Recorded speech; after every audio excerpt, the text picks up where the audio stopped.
Hello అండి, బాగున్నారా?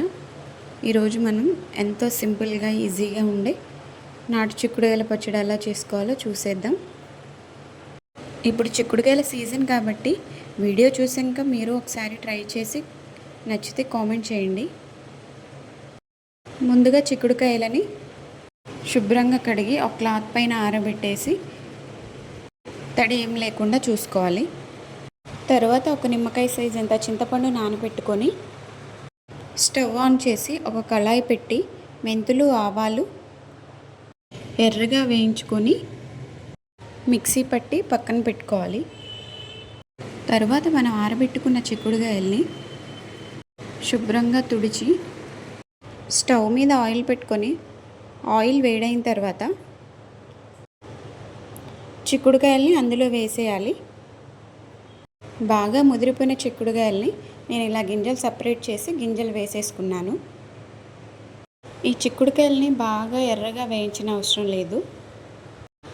పచ్చివాసన పోయేలాగా కొంచెం లైట్గా వేయించుకుంటే సరిపోతుంది. బాగా ఎర్రగా వేయించుకుంటే ముక్క చాలా గట్టిగా అవుతుంది. సో కొంచెం మీడియం సైజులో వేపుకుంటే సరిపోతుందండి. చూడండి, ఈ కలర్ వచ్చే వరకు వేగితే సరిపోతుంది. వీటిని ఒక బౌల్లో తీసుకొని పక్కన పెట్టుకొని రుచికి సరిపడా సాల్ట్, 5 టేబుల్ స్పూన్ల కారం వేసుకొని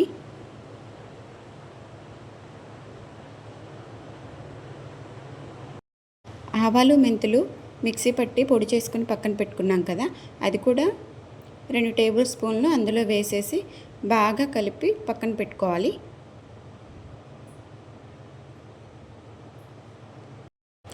తర్వాత మనం నానబెట్టుకున్న చింతపండు గుజ్జును కూడా తీసి స్టవ్ పైన కళాయి పెట్టి ఆయిల్ వేడెక్కిన తర్వాత ఈ చింతపండు గుజ్జునైతే అందులో వేసేయాలి.